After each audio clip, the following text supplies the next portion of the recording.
Hello, my name is Christopher Wyrick, and today in this video, I'm going to be reviewing the book Inspired: How to Create Tech Products Customers Love by Marty Kagan. So, at the core of this book, it really is for product managers. It gives a lot of great strategies and tools to help turn good product managers into great ones. While primarily being for product managers, though, it does give a lot of great insight into the product development process, which can benefit a lot of people working in various roles within a business. Um, so just to start off this presentation, I'd like to go over a scenario just to provide some context into the main philosophies of the book. So, for example, let's just say you are a product manager for a startup whose product is to help data analysts in their day-to-day job. So your company surrounds you with the best team possible, the best data analysts, software engineers, product designers, marketers, etc. You're feeling really good about the team that's around you. So you start to strategize on how you're going to get this product from idea phase all the way to delivering a physical product. So you decide to go with a product roadmap, which will essentially outline each team's responsibilities in a time-bound agenda so that you're keeping on track and making sure that you're meeting those expectations as far as delivering the product.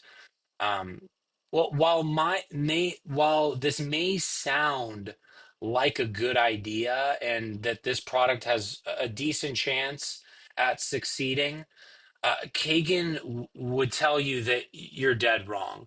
And this kind of segues into what I'm going to talk about next, which are the three things that surprised me most about this book.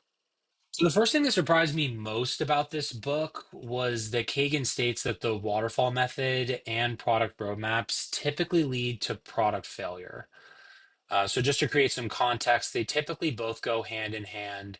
And what's on the product roadmap is a time-bound agenda of when certain objectives should be met by the product team in order to make sure the product is developing on time. So the first main criticism he gives is the ideas on the product roadmap typically are not viable for the product. Two, even if the ideas do have value, it typically takes several iterations for them to be valuable for the product. Three, it has these specific teams within a larger product team focus solely on output rather than solving the problems that this product is trying to offer fixing. So, what Kagan offers as an alternative is the empowered product team model, which essentially gives these individual teams within a larger product team complete autonomy to be able to solve problems as they best see fit, which utilizes their skills the best. Um, so, yeah, that was very interesting. The second thing that I found very interesting was the team structure of a product team. So, Kagan calls for the team to be made up of missionaries, not mercenaries. So everyone's bought into the product vision and is committed to solving this target customer problem. Whereas mercenaries are only worried about completing certain tasks. This aligns the team as a whole because they all have the same goals, which really allows them to be fully collaborative. But what's interesting is at the same time, Kagan calls for these teams to be completely autonomous. So, in my mind, full collaboration and full autonomy are sort of opposites, but I definitely see the value in a product team. You have to give these teams certain ownership and responsibility to be able to solve these problems as best they see fit, rather than just worrying about outcomes. And you also have to have them be collaborative and understand the business context, like what's the business objectives with this product and who's our target customer. So yeah, that the structure is really important to a good product development process. And third, I thought it was very interesting how much stress he puts on the discovery process of a product. And what was really interesting to me is his customer discovery program. So this is essentially building a reference of like five or six customers, which is your target market for this product. And then these reference customers are going to be with you through your whole journey of prototyping. So rather than addressing problems at the end in delivery and seeing if this is something consumers would actually use, these customers are giving you feedback on what what improvements do we need to make, what's good about the tool, what's not. So it really helps in that process as well. And these ideal reference customers are real people that are not just friends and family that would actually be a customer that is paying for these prototypes. So yeah, those are the three things that surprised me most about this book. What I'll go into next is one of my favorite brands and some of my takeaways that this book has made me rethink their process. So the next thing I'm going to go into is one of my favorite brands and what could they be doing more with the products they offer.